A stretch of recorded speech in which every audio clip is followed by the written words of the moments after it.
I was a police officer in the NYPD for 20 years, and I was also the beekeeper for the NYPD for 7 years. I was responsible for retrieving swarms throughout the cities, throughout the 5 boroughs. Anytime there was a honeybee swarm, I would go retrieve them. Once I retired, I just became a full-time beekeeper. What I sell is pure raw honey. It's not heated to keep a long shelf life, because pure raw honey will crystallize in a matter of weeks, even over a few months. Therefore, if you go into a store, you see the shelf life, that same jar of honey will probably stay in a liquid form for a year, 2 years, or even 3. My honey, I guarantee, will crystallize within 6 months. The only thing we're catching is the fine wax. Nothing is heated. I am Darren Mays. I'm from Amaysing Apiaries, the name of my bee company. I specialize in honeybee removal from commercial businesses, private homes, and I also raise honeybees and I sell honey. Today we went into the field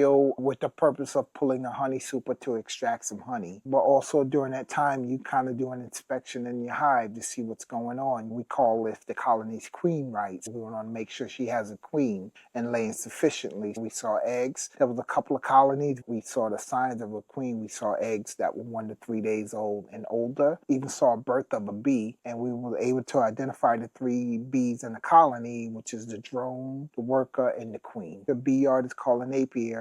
There were a couple of colonies that had honey supers on them, or the honey boxes that we could bring back to extract. Anytime you got to open the hive, you just want to make sure, the hive is on the up and up and the bees look healthy and bringing in pollen and nectar and stuff to make honey. On average, I can harvest anywhere between 600 to 1,200 pounds a year. It all goes. I don't sell in stores, anything like that. It's word of mouth. The demand and the supply is even. I got into beekeeping back in 2008. I started in 2009, but it piqued my interest in 2008 when I made fun of my wife's best friend husband doing it. And he was the type of guy who would start a hobby and would never stick with it. One day my wife was chuckling and he said he's taking beekeeping classes. And I thought it was the funniest thing, and I called him immediately. He said, Darren, I know you're calling to make fun of me because I'm taking beekeeping classes. He said, keep laughing now and wait until you taste the honey and you come visit and see my bees. I never liked honey growing up because, one, I never had the real stuff. We had the little plastic teddy bear. It was probably from China and made of corn syrup. So I didn't like to taste the honey growing up. I went to his house, and as soon as I pull up in the yard, he ushered me out of the car. And I stayed far away as I could, and he was like, come closer to see what they're doing. And I did notice them. Then once that happened, for something like a magnet, it just drew me closer and closer, watching the bees come back and forth from the entrance of the hive.